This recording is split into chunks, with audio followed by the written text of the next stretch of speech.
Would you think that the key to cultivating huge, award-winning vegetables is to not use any chemicals? It sounds too good to be true, doesn't it?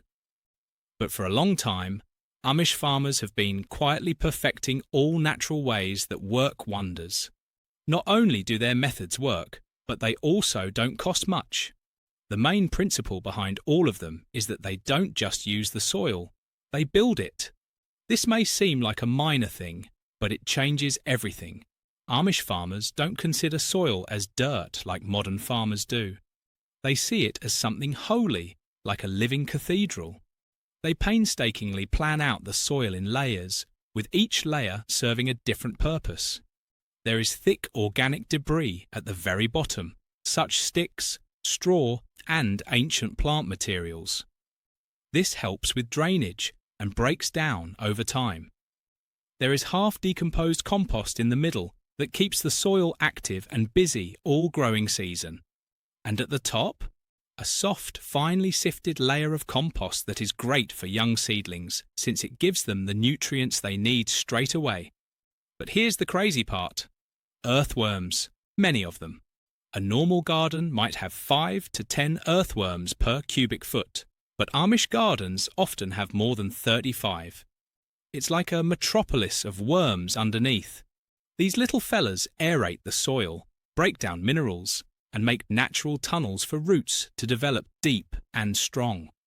People in the area even make jokes about how many worms are in Amish gardens, saying they might need to start giving out tiny green cards.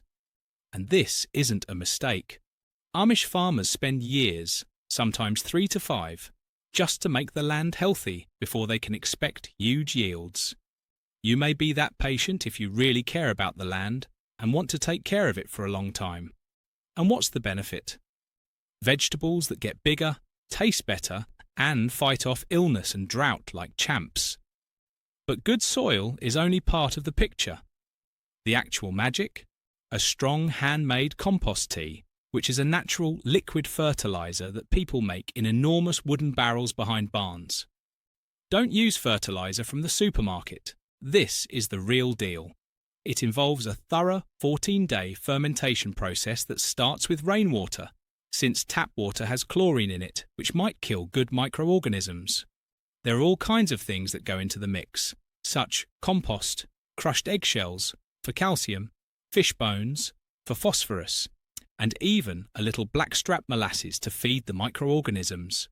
And here's a fascinating twist. Some gardeners add a splash of raw milk on day 7 because they think it wakes up the sleeping microbes. They stir the mixture gently with wooden paddles every day, but never with metal, because metal can mess up the microbial magic. It starts to bubble and smell like the dirt as it ferments. Some people claim it smells like the ground is coming to life. People in the area joke that Amish vegetables drink champagne, because when the compost tea is finished, it is full with billions of living microorganisms, over 4 billion in just 1 tablespoon. This effervescent drink not only feeds the plants, but also the soil, which helps the whole garden grow naturally. The Amish secret is a mix of old knowledge, patience, respect for nature, and a little bit of microbial magic. No pesticides, no shortcuts, just smarter, deeper farming. And what happened? Nothing less than amazing. So how do Amish farmers tell when their compost tea is ready? They don't use expensive devices or test strips. They employ something called the bubbling test instead. This is how it works. They take a mouthful of the brew and pour it back into the barrel. It has attained its full power if it makes at least 10 bubbles. That's when the microorganisms are at their most active, and the liquid is full with life. But here's the catch. You have to utilize it within 24 hours. After that, the mix loses its strength when the microbial army runs out of food. The Amish also have a strict schedule for applying. To keep things soft while the roots are still weak, young seedlings get a moderate mix of 1 part tea to 10 parts water. But what about grown plants? During the growing season, they get the full-strength brew every 2 weeks. What happened?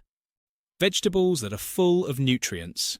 In fact, lab tests reveal that tomatoes cultivated by the Amish can have up to 34% more lycopene, a strong antioxidant, than tomatoes bought at the store. But compost tea is only one element of the Amish secret. Wood ash is another thing that most people toss away without giving it a second thought. A lot of modern gardeners clean out their fireplaces and throw away the ashes, but Amish farmers regard them like gold for their gardens. The fine grey powder that is left over after wood burns is full of 18 trace minerals that plants need to develop strong, including potassium, calcium, and magnesium. But not all ash is the same. The Amish like hardwoods like oak and maple because they make the best ash. You'd think they were choosing ancestral furniture since they're so picky about their firewood. And they don't just throw it in the garden. They carefully measure it out, usually 1 cup for every 10 square feet, and then mix it into the top inch of soil. Timing is important too. Ash is alkaline, so they put it down at least 2 weeks before planting to let it settle down. This helps keep the soil's pH level from getting too high or too low, which might block nutrients instead of assisting them. Amish gardeners get even more sophisticated when they want to beat records. When you plant tomatoes, you give them ash. When you plant root crops like carrots and beets, you give them ash when their tops are about 6 inches long. And, yeah, the numbers support it all. Using wood ash in the right way in garden beds can make the harvest 27% to 32% bigger than those that don't. But it's not just about getting more food. The vegetables also taste better, last longer, and have a lot more nutrients. This waste-not way of thinking is very important to Amish farming. They make powerful things out of what other people think is trash, converting trash into money in the most natural way conceivable. With all this rich, live soil, the next important question is, where should each plant go? That's where the Amish really wow everyone with their landscape design. They have transformed crop rotation, which has been around for thousands of years, into a precise science they call the space cycle. It's not just planting things at random. Plants are divided into 7 families in a smart way, and no plant ever grows in the same soil as a member of the same family. For example, you shouldn't grow root veggies like carrots where lush greens grew the year before. And plants that provide fruit like tomatoes. They won't follow legumes like beans. Why? Because each kind of plant takes in and leaves behind different nutrients. Smartly rotating them keeps the soil balanced and stops pests from getting too many of them. And sure, they keep track of everything with hand-drawn garden maps that have been passed down through the years. These family let their land rest every 7th year, even on little holdings that are only big enough for a backyard. It's like giving your garden a much-needed break. The reward? A lot. Data collected over decades demonstrates that gardens that follow this stringent Amish rotation strategy grow up to 41% more by weight than gardens where plants are just put wherever. The Amish way of doing things is a mix of old knowledge and the accuracy of an engineer. It's not enough to merely generate more food. We need to cultivate better food and preserve the land healthy and alive for future generations. Amish gardens start to exhibit even higher gains in the 3rd year of crop rotation than they did in the 2nd year. This shows that this strategy not only works, but it also grows better with time. Their plans for rotating are so thorough that they would make other people's retirement plans look bad. This isn't just gardening, it's a long-term plan for the soil. The Amish don't simply think big in tight areas, they also think tall.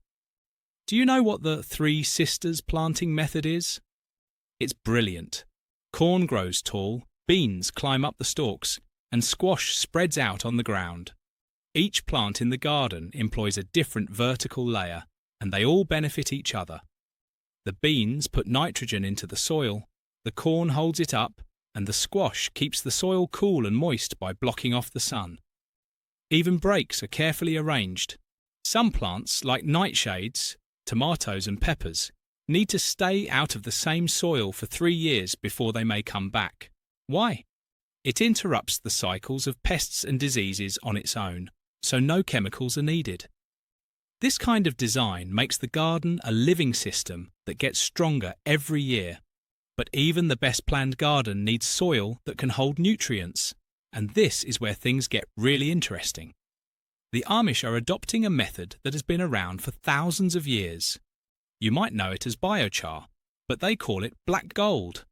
Biochar is made from typical garden waste, but a specific fire procedure makes it something really powerful. Amish gardeners burn branches that have been cut off and plant debris in a cone-shaped pit, but not with enormous flames. Instead, they burn the material slowly with little oxygen, which makes a charcoal-like substance filled with tiny holes. But biochar that hasn't been processed yet isn't ready. The first step is to charge it. The Amish put it in their famed compost tea for 2 weeks. This fills all the microscopic holes in the soil with bacteria and nutrients, making it a long-term soil booster. And it does great things. Biochar helps store moisture in sandy soil, up to 63% more water, so you don't have to water as much during dry spells. It makes drainage better and keeps clay, soil from getting too hard. What else is impressive? It keeps nitrogen fertilizers from washing away and keeps nutrients in place where plants may use them. And here's something else. Some Amish gardens have been using biochar since before your ancestors were born, and it's still making the soil better now. The application is exact. A generous mix is worked immediately into the soil of new gardens. Older beds get lighter applications on the surface, where the earthworms help mix it in organically. When it comes to growing huge crops, Amish farmers place a scoop of biochar right in the hole where they plant them. Now we have the perfect soil. What isn't there? Animals. That's true. Animals and crops work together in an Amish garden, which is something that most modern farms don't allow. For instance, rabbits. Their hutches are hung right above mounds of compost, so their poop, which is one of the best natural fertilizers on Earth, falls right into the mix. Rabbit poop has twice as much nitrogen as chicken poop and 4 times as much as cow poop. It makes very fruitful spots where even the pickiest vegetables can grow. Then there are the birds. They are let go in the garden beds after the harvest to do their job. They dig through old plant matter, devour insect eggs, and leave droppings that make the soil better. It's nature's way of cleaning up, and it doesn't need any chemicals. And it's not just hearsay. Studies suggest that gardens that use chicken rotation have 71% fewer pest problems. That's a lot, and it doesn't have any chemicals in it. Most people are striving to farm harder, but the Amish are gardening smarter. They use fire, animals, time, and wisdom that has been passed down through the years to make living systems that become better every year. When the chickens are done with their work in the garden, the ducks and geese come in for the next shift. They're not just waddling around looking cute. These birds are experts in controlling insects in specific ways. Ducks and geese don't scratch the ground or hurt plant roots as chickens do, so they make great patrol officers during the growing season. Geese are quite selective eaters. They will eat some weeds, but not veggies. That's right, certain Amish geese are better at picking out weeds than most weed killers. But timing is really important. Animals don't just run around. They follow a rigorous timetable of when to move. Chickens could stay in one location for 3 days, and then that region gets weeks of relaxation before any planting happens again. This keeps the right balance by avoiding too much grazing and too much fertilization. An Amish gardener joked, "Our animals are the only workers who get paid in chicken feed and never complain about the hours." This smart mix of animals keeps the garden in good shape. But there's one more thing that might surprise you. Most modern gardeners don't pay attention to it at all because they can't see it. Air. More specifically, moving air. Amish farmers have made airflow an art form, and it's one of the best ways they fight disease and weak plant growth. Why? because stagnant air, especially when it's warm and humid, is a good place for mold to grow. Studies of similar gardens demonstrate that Amish gardens have 37% fewer fungal problems than regular gardens. And it's all because of how they place and arrange their plants. Amish gardeners don't plant things in straight rows. Instead, they utilize carefully planned patterns that let air flow naturally. This is how they do it. You should never put tall plants like corn where they will obstruct the wind from shorter plants like lettuce or carrots. In humid conditions, leafy greens get more room, while in dry weather they are packed closer together. Plants are stacked in steps, with corn, peppers and squash on top of each other, so that breezes may get through each layer. This airflow not only keeps plants from getting sick, it also makes them stronger. It's like working out with vegetables in a nice way.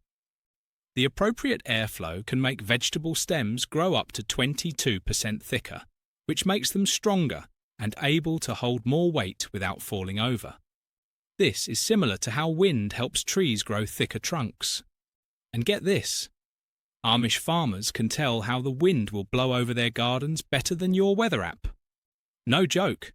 They make plots that are so carefully designed that they make natural cooling zones. Amish-style gardens stay 4 to 7 degrees cooler in the afternoon during the summer.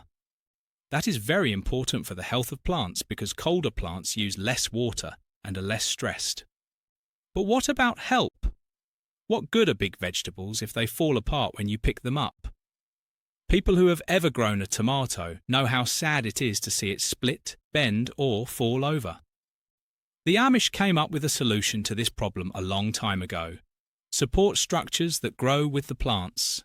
Most store-bought trellises are the same, size for all plants, and stay in place while the plant grows. The Amish do it in a different way. They start with frames constructed of natural materials that are flexible, such sticks, hemp ropes, and even old barn wood. These cages aren't very strong. They are flexible structures that change as the plant grows. Small, gentle supports are best for young plants. As the plants get bigger, the supports get bigger too.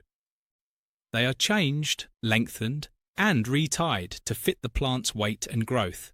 It's like making a suit fit someone as they get taller, and this focus on the small things pays rewards. These changing supports let plants grow bigger, heavier, and healthier without breaking or leaning. What happened? Not only do Amish gardens look different, but they also grow differently. They put together air, earth, animals, fire, and time into a system that seems almost mystical, but it is based on logic, patience, and the rules of nature. It's not simply the size of the veggies that stops you in your tracks when you walk into an Amish garden. It's the way they are supported, trained, and gently led to greatness. These supports are different from the ones you buy at the shop since they grow with the plant. Amish farmers don't use structures that are inflexible and fit everyone.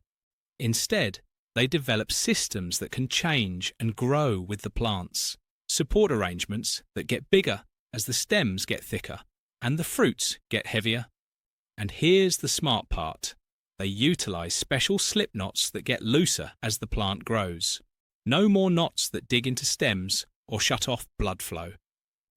These well-thought-out designs let the plants breathe and move, so they can grow without getting hurt.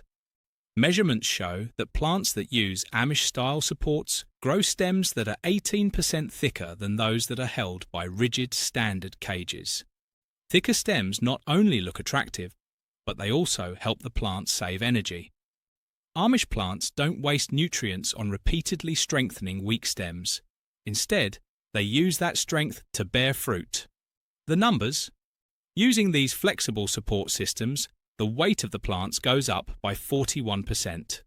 That's almost twice as many tomatoes on the vine, and it all happened because the plant was built in a way that let it grow securely and quickly. But it doesn't end there. The supports increase taller as the plant does, and they are raised in phases to make sure the plant's crown, top, gets the most sunlight. This stops plants from getting too heavy on top or leaning over like exhausted soldiers. They soar with confidence, knowing that they have support all the way. These supports are so smart and attractive that gardeners from other towns have driven out only to take pictures of them. People in Pennsylvania and Ohio affectionately call them tomato cathedrals. But what really makes it special? It starts before the first leaf breaks the ground. Not only do Amish farmers sow seeds, they also wake them up. That's what they call it. To the Amish, seeds aren't just things, they're possibilities. And a little-known strategy that offers seedlings a 23-day head start over typical ways unlocks that potential weeks before planting. Here's how they do it. The Amish don't just throw seeds into the ground and hope for the best. Instead, they give each seed a meticulously timed temperature excursion that mirrors what happens in nature. First, seeds are put in a cool spot, about 38 to 40 degrees Fahrenheit, to make it feel like late winter. Then, the temperature rises slowly, just to how spring slowly comes to an end. This sequence turns on hormones that are usually inactive in most regular plants. It's like turning on a biological switch that screams, "It's time to go." But temperature is only one aspect of it. The Amish don't use ordinary plastic seedling trays or pots. Instead, they grow their seedlings in dirt blocks that they make themselves. These cubes, not circles, are constructed by hand from the right mix of compost, dirt, minerals, and secret additives that depend on the crop. And what about that cube shape? It makes a big impact. Roots in spherical containers tend to become stuck together because they go around in circles. These blocks, on the other hand, make roots expand in all directions, filling space naturally and evenly. The results are amazing. Plants cultivated this way have roots that are 78% bigger than those of seedlings grown in the usual way. Bigger roots indicate that the plant can take up more nutrients, is more resistant to drought, and has a stronger start when it is moved to the garden. And that's why Amish vegetables not only get bigger, but also healthier, stronger, and much more productive. The next time you see a tomato plant drooping under its own weight, or a seedling having trouble getting started, remember that the Amish have already figured out how to fix it with slip knots, soil cubes, and old-fashioned knowledge passed down through the years. Their seed-starting procedures give plants such a big head start that seedlings from other gardeners look like they're growing in slow motion. They soak seeds in water that is heated to exactly 96 to 98 degrees Fahrenheit for a while. This is a fantastic approach they utilize for bigger seeds like beans and corn. That's about the same as the body temperature of cows and horses, which would naturally disseminate these seeds. This warm bath makes seeds sprout quickly, which doesn't happen when you put them normally. But even plants that are perfectly started can miss out on their full potential if they don't take the last important step that most gardeners forget about. It's a precise method that greatly increases the amount of nutrients in the soil and can even double the quantity of your harvest. The secret? The timing of the harvest is what matters. The Amish have a simple proverb that sums up this wisdom. Too early loses taste, too late loses size. This shows that people have been picking at the right time for the best outcomes for generations. The science behind it is that plants don't just sit still. They have regular rhythms called sap flow cycles that carry nutrients through them. The temperature, humidity, and even the phases of the moon can affect these cycles. When sap flow is at its highest, which means nutrient mobility is at its highest, veggies have 31% more nutrients than those picked at random. The optimum time to pick most vegetables is between 4:30 and 6 a.m. in the morning. Plants have conserved nutrients all night long during these hours, when the heat that breaks down nutrients isn't present. Root veggies like carrots and potatoes are the only ones that are best in the late afternoon. This timing is quite important because of the weather. The Amish never pick vegetables while or shortly after it rains or when the humidity is high, because too much water makes the vegetables taste less good and makes them go bad faster. Wet soil also gets harder, which can hurt crops in the future. Amish gardeners utilise the stem pinch test to find out exactly when to harvest. They do this by gently pressing plant stems at different times of the day. They have learned over the years how to feel small changes in pressure that tell them when it's time to harvest. This simple physical test is much more accurate than any date on a calendar. You could literally set your morning coffee by when they harvest, since they are on time. What also is amazing is that the right time to harvest affects plants that will grow in the future. Seeds from well-timed harvests grow into offspring that can get bigger, which keeps the cycle of improvement happening year after year. All of these Amish ways function together as a whole, with each phase building on the last. They show that you don't need chemicals to grow amazing crops. All you need is the correct care at the right time and a lot of patience.